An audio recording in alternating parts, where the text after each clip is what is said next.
Hello foodies, welcome to స్టావ్స్ kitchen.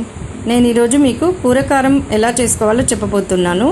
దీనికోసం ముందుగా కారం, కరివేపాకు, ధనియాలు, వెల్లుల్లిపాయ, మెంతులు, జీలకర్ర, బిర్యానీ ఆకు, మసాలా స్పైసెస్, పల్లీలు, శనగపప్పు, సాల్ట్, పసుపు, మినప్పప్పు, ఎండు కొబ్బరి, నువ్వులు వీటన్నింటినీ రెడీగా పెట్టుకోవాలండి. ఈ పొడి ఒకటి వేసుకుంటే మసాలా ఏమీ యాడ్ చేసుకోవాల్సిన అవసరం ఉండదండి కర్రీలో.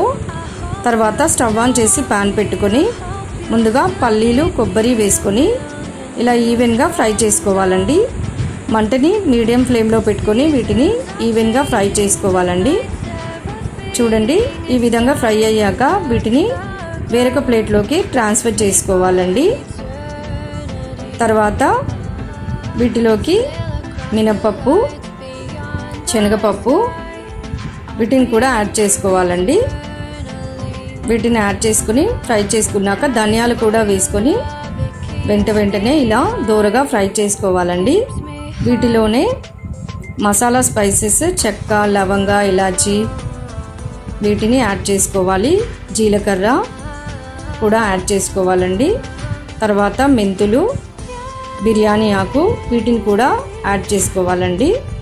వీటన్నింటినీ మిక్స్ అయ్యేలాగా బాగా కలపాలండి. తర్వాత వెల్లుల్లిపాయ కూడా ఒలుచుకొని దీంట్లో వేసుకోవాలండి. చూడండి, తర్వాత కరివేపాకు కూడా హాఫ్ కప్పు దీంట్లో వేసేసుకోవాలి. తర్వాత నువ్వులు యాడ్ చేసుకోవాలండి. చూడండి, వీటన్నింటినీ మొత్తం మిక్స్ అయ్యేలాగా బాగా కలపాలి. దోరగా ఫ్రై చేసుకోవాలండి మీడియం ఫ్లేమ్లో పెట్టుకొని.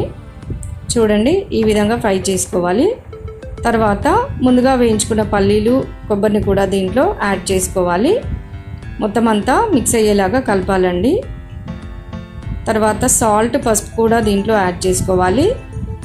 కారం కూడా 1 కప్పు దీంట్లో యాడ్ చేసుకోవాలి. స్పైసీ ఎక్కువ ఇష్టపడేవారు ఇంకొంచెం కారం యాడ్ చేసుకోవాలి. ఇలా మొత్తం మిక్స్ అయ్యేలాగా బాగా కలుపుకోవాలండి. చూడండి, ఈ విధంగా ఫ్రై అయితే సరిపోతుంది. చూడండి, ఈ విధంగా ఫ్రై చేసుకోవాలి. వీటన్నింటినీ మిక్సీ జార్లో వేసుకొని ఫైన్గా గ్రైండ్ చేసుకోవాలండి పొడి. అంతే అండి, కూర కారం రెడీ. ఇది ఎనీ ఫ్రై కర్రీలో వేసుకోవచ్చండి. సాల్ట్, పసుపు ఒకటి వేసుకొని కారం బదులుగా దీన్ని యాడ్ చేసుకుంటే ఎలాంటి మసాలా కూడా మళ్ళీ అడిషనల్గా వేసుకోవాల్సిన అవసరం ఉండదు. అన్ని ఫ్రై కర్రీస్లో వేసుకోవచ్చండి. Thank you for watching.